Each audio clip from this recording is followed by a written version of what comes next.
At the end of the summer season, the best way to enjoy local fruits is by saving them for later in the year.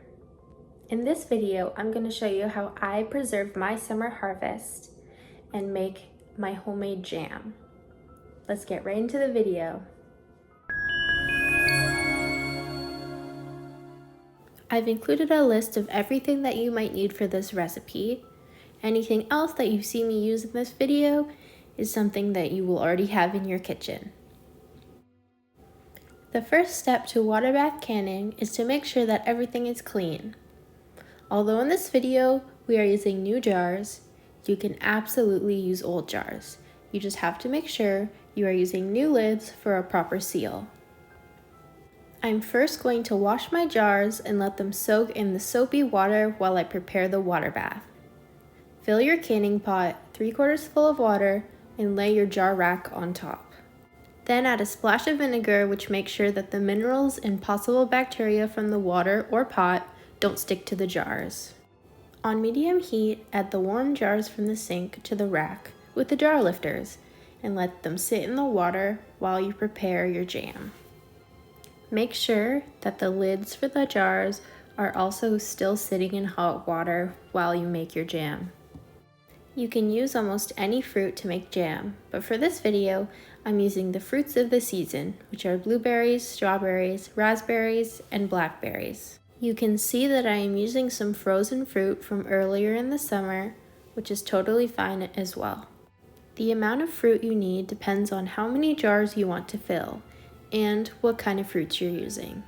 For this demonstration, I'm using 5 cups of mushed up berries, and to see how much sugar you need, you look at the instructions in the pectin palette. We can see that I need 7 cups of sugar. You might be thinking, wow, that seems like a lot of sugar. But it is not just added for taste. In fact, sugar helps jam achieve its texture and inhibits microbial growth, which helps the jam last longer. Once you have your mashed up berries, sugar, and pectin, you can start cooking your jam.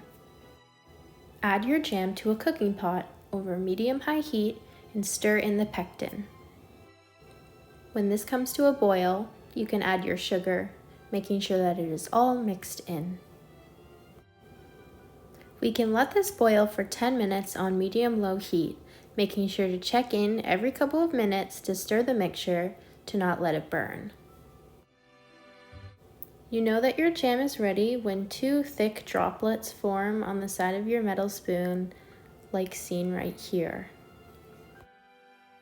Next, we can remove our jars from the water bath with our jar lifters, making sure to drain the water back into the pot as we take them out. We can then use our funnel to fill the jars to the bottom line of the rim. During the processing stage, the jam will expand, so you want to make sure there is about 1 inch of air at the top so the jam does not explode out of the jar. This is messy, so make sure you are using a towel or a dish drying mat under the jars. We then want to wipe the rims of the jars with a damp paper or cloth towel to remove any residue, which could compromise the seal.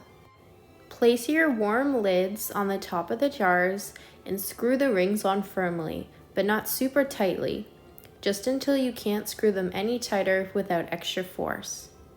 I recommend using a glove at this part if you are not used to the warm lids. If you do not make enough jars to fill your water bath, you need to add extra jars with water in the pot so that your jars stay in place when they are boiling. You do not want them to break. Then we can unhook our tray and lower the jars into the boiling water, covering the pot and letting that sit for 10 minutes. After 10 minutes, you can remove the hot jars with oven mitts to let those cool down overnight or until the jars are no longer hot. To prevent cracking, place the jars on a towel rather than directly on your counter. After cooling, you must check your jars to make sure that they are preserved properly. You can see that the lid does not budge, and this is when you know that you've succeeded in canning your jam. Any cans that didn't properly seal should be refrigerated. and their contents eaten within 2 weeks. Before you put your jars away, label them with their contents and the date you filled them. Your future self will thank you. Your canned goods should stay in a cool, dry place away from sunlight. A pantry or shelf in the closet or basement will work just fine.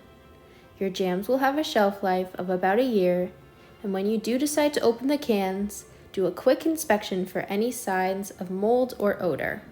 I hope you enjoyed this video today, and I also hope that your new canning skills will provide some summer warmth during the fall and winter months when you decide to break out your homemade jam.